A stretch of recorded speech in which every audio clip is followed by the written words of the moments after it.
Le segment Sur la route vous est présenté par Coca-Cola.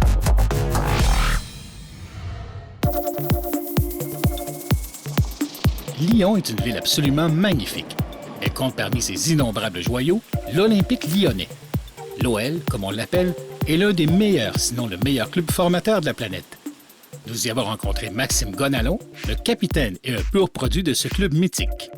Maxime, tu es un pur produit de l'Olympique lyonnais, un des clubs les plus réputés en France, une des académies les plus réputées au monde. Tu as gravi les échelons un à un jusqu'à devenir capitaine de cette équipe. Qu'est-ce que ça représente pour toi, tout ce cheminement? Ça représente beaucoup de choses pour moi parce que j'ai gravi les échelons les uns après les autres et faire partie de cette académie-là, de cette équipe qui représente, je pense, beaucoup de choses aujourd'hui en Europe. Forcément, c'est une grande fierté.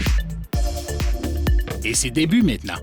J'ai débuté à l'âge de 11 ans, j'ai été recruté par les formateurs du club lors de quelques tournois avec mon petit club de la région. Et ensuite j'ai intégré le club en 2001.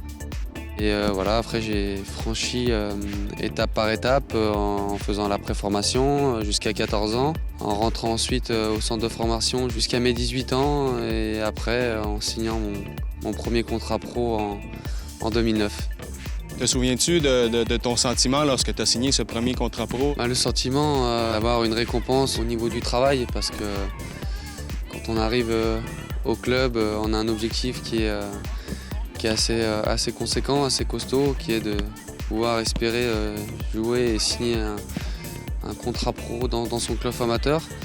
Et ça a été le cas, donc forcément ça a été une récompense de tout le travail que j'ai pu accomplir. Et qu'est-ce que ça demande au quotidien de faire partie d'un club important comme l'OL?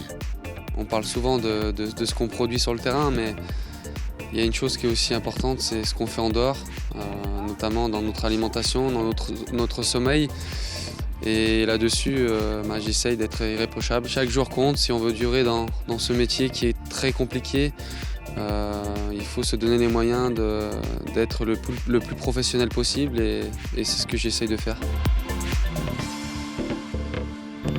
Il y a 7 ans, Maxime a survécu à une terrible maladie qui avait plusieurs chances de lui coûter la vie.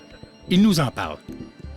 En 2008, j'ai eu une infection qui aurait pu me coûter très cher et je m'en suis sorti. C'est suite à un match, j'ai eu une grosse douleur dans la cheville et on a détecté une infection, un staphylocoque. Donc voilà, j'ai vécu 6 mois très compliqués avec un traitement assez lourd, mais comme je le dis souvent, le bon Dieu a été avec moi et j'ai pu m'en sortir, grandi de cette histoire parce qu'aujourd'hui, ça m'a permis de voir la vie autrement. Considères-tu que cette épreuve a fait de toi un meilleur joueur?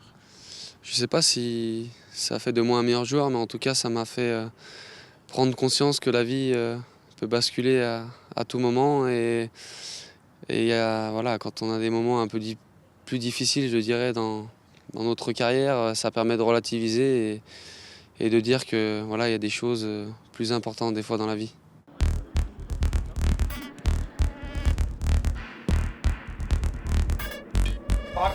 Est-ce que tu as eu des modèles importants et est-ce que tu en as encore aujourd'hui? Steven Gerrard, Frank Lampard, Xabi Alonso, c'est des joueurs qui sont exceptionnels et qui ont des capacités exceptionnelles, des énormes joueurs, donc forcément on peut que s'en inspirer. Et quand on voit les matchs de Champions League à la télé, forcément on a un regard plus spécifique sur ce genre de joueurs. Que pense-t-il de la MLS maintenant? Je pense que c'est un championnat qui est de plus en plus relevé. J'ai pu assister à un ou deux matchs et rencontrer Thierry Henry il y a quelques années au New York Red Bulls. Donc forcément, c'est un championnat qui attire.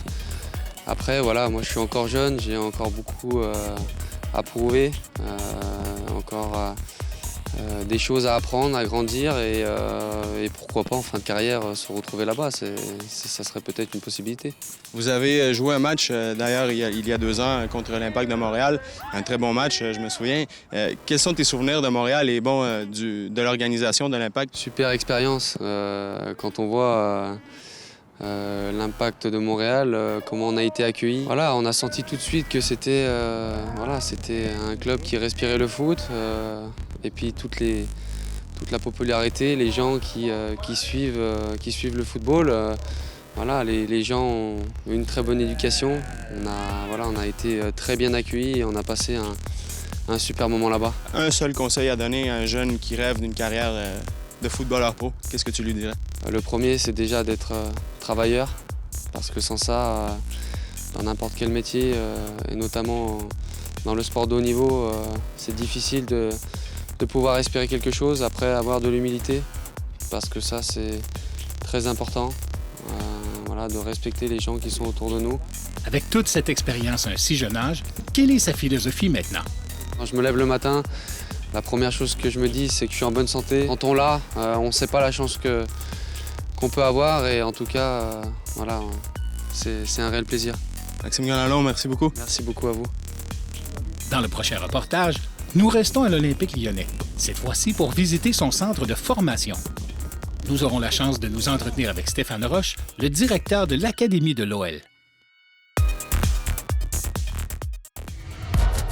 Le conseil santé soccer de la semaine vous est présenté par Kinatex Sport Physio. Est-il vrai qu'avec des abdominaux plus forts, il est possible de sauter plus haut?